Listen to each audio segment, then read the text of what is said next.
Welcome to Love Art at Home's first animation tutorial.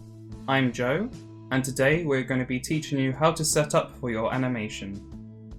If you've never done animation before, you may be curious as to what is animation. To put it simply, animation is the art of taking something that usually doesn't move, for example a paintbrush, and taking hundreds and hundreds of photos as you slowly move it around and then playing them at super fast speeds to make it look like it's moving all by itself.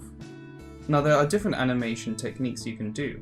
For example, there's 2D hand draw animation, where artists draw hundreds and hundreds of pictures just to make it look like one drawing is moving all by itself.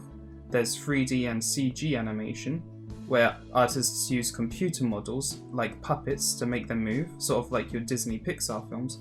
And there's stop motion animation, using real life puppets with hundreds of photos taken to make it look like it's moving.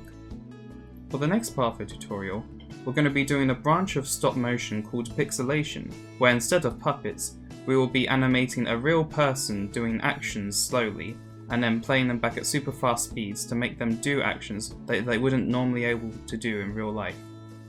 Before we begin, we need to set up our animation space, so any suitable work surface such as a table or a desk will be perfect. Next, we're going to need something to animate with.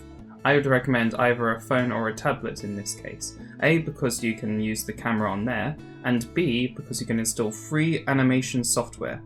For this tutorial, I'm going to be using my iPhone, and I'm going onto the App Store to download a software called Stop Motion Studio. Now this software is really good for beginners, and it's also free, and you can download it for iPhones, iPads, macOS, but you can also get it for Android and Windows as well. Now, I may be using Stop Motion Studio for this tutorial, but there's plenty of other free stop motion software out there if you don't want to use this. Now, for whatever you're going to use to shoot with, you're going to need to hold it in place. I'm going to be using a phone grip, and if you have one, I strongly recommend you do so. But you can use anything as long as you can keep whatever device you're using still. For example, if you're using an iPad, you can use an iPad stand or one of those covers that you can flip up. You can even make one out of card, for example, or you can just try stacking some books. There's plenty of other things you can do. It's just the main thing you want to do is keep it still. So if, like me, you're going to be using iStop Motion, you'll notice that when you first open the app, you'll get a screen like this. So to start making a new animation, you want to go and tap New Movie in the corner, and you should see this menu in front of you. As you can see, my hand appears in the camera. So first thing we're going to want to start doing is seeing where we can take photos. So if you look in the top right corner, you'll notice a little camera icon, and if you tap there, it'll take you to this menu. Now this is where you're going to be shooting from. So as you can see, to the right of the screen, there is a red button. If you tap that, it will take a photo, and then I can just move my hand away. Now you'll notice there appears to be a faded image of my hand on the screen. Now this is called onion skinning. What onion skin does, it allows us to see the previous photograph we've taken, but at a slightly faded out version, so that way when we put our hand in front of it again, it will go over the faded version of the photograph we've taken before. So this will allow us to line up our hands in the same position when we take the next photograph and keep it looking relatively the same throughout. If you see to the left of the screen, there is a little bar you can slide up and down. That's going to affect how much of the previous photograph you can see. So you can turn that all the way up so you just see the photograph clearly, and you can turn it all the way down so you just see what you're photographing now.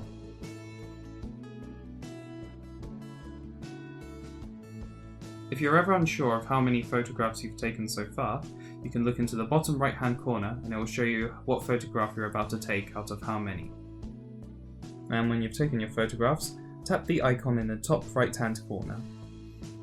The great thing about iStop Motion is we can change how fast or slow our animation is by changing the FPS. Now FPS stands for frames per second, and frame is just a fancy way of saying a photograph. So when it says frames per second, it actually means how many photographs is the animation going to be playing per second. Usually, animators work with 24 frames per second. That means for each second in the film, it's going to play 24 photographs just to make an image move. Now if you tap this cog here, you are able to adjust the frames per second to be lower or higher. If you make the number smaller, it's going to show less photographs per second, and therefore it's going to be a much slower animation. But if you put it really high, it's going to go through loads of photographs very, very quickly. I'm going to put mine between around 8 and 10, just at a nice steady pace for this animation. Okay, that's all for part 1. Click on our channel to find the second part where we start doing the stop motion magic.